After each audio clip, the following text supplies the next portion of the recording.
Have you ever wondered about the real-life heroes behind the epic stories from Africa? We're often shown a single, simplified version of African history. But the continent is bursting with tales of legendary kings, brilliant queens, and unstoppable warriors who forged empires and shaped the world we live in today. These aren't just characters from a storybook, they were real people whose ambition, genius, and courage echo through the ages. Today, we're pulling back the curtain to explore the rise of some of Africa's most iconic leaders. Get ready to journey back in time and meet the titans of history. Let's start our journey in West Africa, in the heart of the powerful Mali Empire. Here we meet Mansa Musa, a name that has become synonymous with unimaginable wealth. When he ascended to the throne in the early 14th century, Mali was already a significant power. But Mansa Musa's vision went far beyond maintaining the status quo.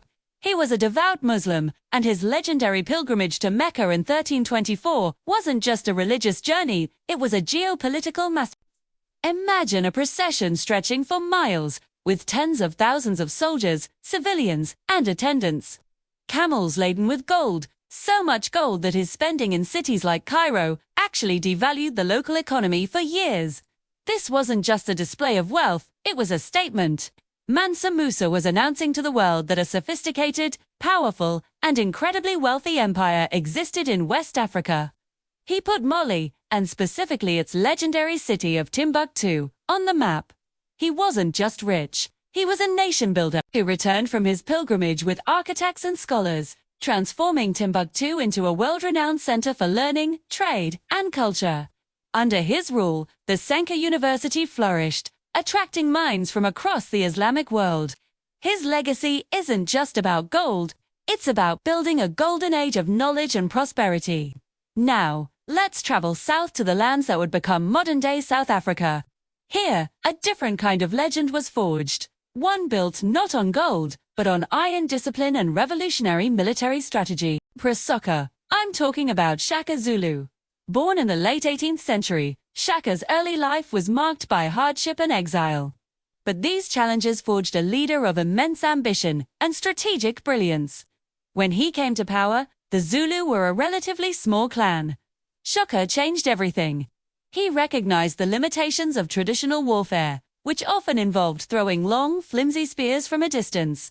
Shaka introduced a new weapon, the Ikwa, a short, broad-bladed stabbing spear. To use it effectively, warriors had to close the distance with their enemies. This was a terrifying prospect for his opponents. To complement this new weapon, he developed the buffalo horns formation. The chest of the formation would engage the enemy head-on, while the horns would encircle and crush them from the flanks. It was a brutally effective tactic that allowed his highly disciplined empires or regiments to conquer vast territories. Shaka didn't just build an army. He forged a nation from dozens of clans, creating a powerful Zulu kingdom that would challenge even the might of European colonial powers in the years to come. Of course, the stories of Africa's great leaders are not just about men. Let's head east to the ancient kingdom of Kush, in what is now modern Sudan. Here, we encounter the Kandeks of Marua line of powerful warrior queens who ruled with absolute authority. Among the most famous was Amenirinas in the 1st century BCE. The seemingly unstoppable Roman Empire, led by Emperor Augustus, was expanding its reach into Africa. After conquering Egypt, they set their sights on Kush, but the Romans underestimated who they were dealing with. Queen Ameniris was not a ruler to be trifled with. When the Romans invaded, she personally led her armies into battle against the most powerful military force in the world. In a stunning initial campaign, her forces sacked Roman-held cities in southern Egypt, and in an incredible act of defiance, they captured a bronze head of emperor. Augustus brought it back to their capital and buried it beneath the steps of a temple. Imagine the audacity. It was a clear message. Every time they entered the temple, they would literally be walking over the head of the Roman emperor. Although the conflict was brutal and long, Amenirinas fought the Romans to a standstill, eventually negotiating a peace treaty that was surprisingly favorable to Kush. She preserved her kingdom's independence, proving that a fierce will and brilliant leadership could stand against even the mightiest of empires. Our next stop takes us to the West African Kingdom of Dahomey, a powerful state known for its unique military structure. In the 18th and 19th centuries, Dahomey's strength rested on a truly remarkable force. The Agoji Europeans called them the Dahomey Amazons. These were an all-female military regiment, renowned for their incredible bravery, discipline, and fighting prowess. They weren't just ceremonial guards. They were the frontline troops, the elite of the army. Becoming an Agoji was a path to social mobility and influence for women in a highly structured society. They were formally married to the king, but not in a conventional sense. It was a bond of celibacy and duty, dedicating their lives to the defense of the kingdom. They underwent intense physical training, far more rigorous than that of their male counterparts, and were skilled with a variety of weapons, from muskets to machetes. European visitors who witnessed them in action were both terrified and deeply impressed, describing them as more audacious and courageous than any male soldier.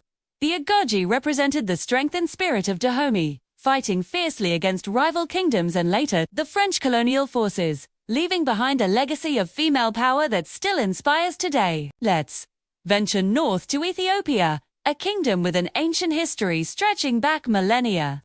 In the 16th century, the Ethiopian Empire faced a grave threat. The neighboring Adil Sultanate, armed with modern firearms supplied by the Ottoman Empire, launched a devastating invasion that threatened to extinguish the ancient Christian kingdom. The empire was on the verge of collapse, but in its darkest hour, a new leader emerged, Emperor Gelawdus, ascending to the throne amidst chaos. Gelawdus was a young, brilliant, and deeply pious ruler. He was a theologian as much as he was a warrior. He rallied what was left of the Ethiopian forces and began a long, arduous campaign to reclaim his empire. He was a master of guerrilla warfare, using the mountainous terrain to his advantage against a technologically superior enemy. But he was also a master of diplomacy, skillfully managing an alliance with the Portuguese.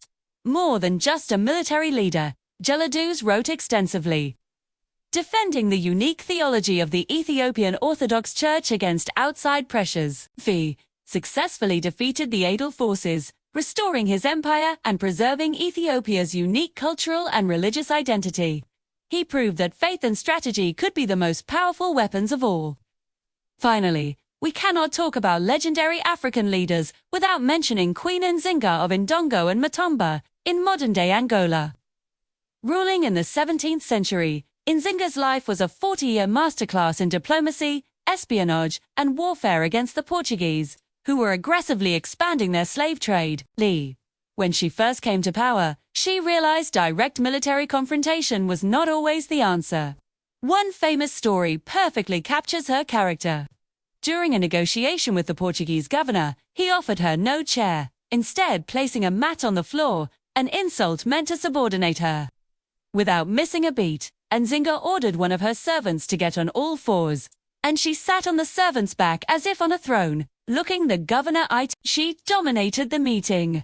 Nzinga was a brilliant political strategist, forming alliances with rival states, and even the Dutch to counter the Portuguese threat.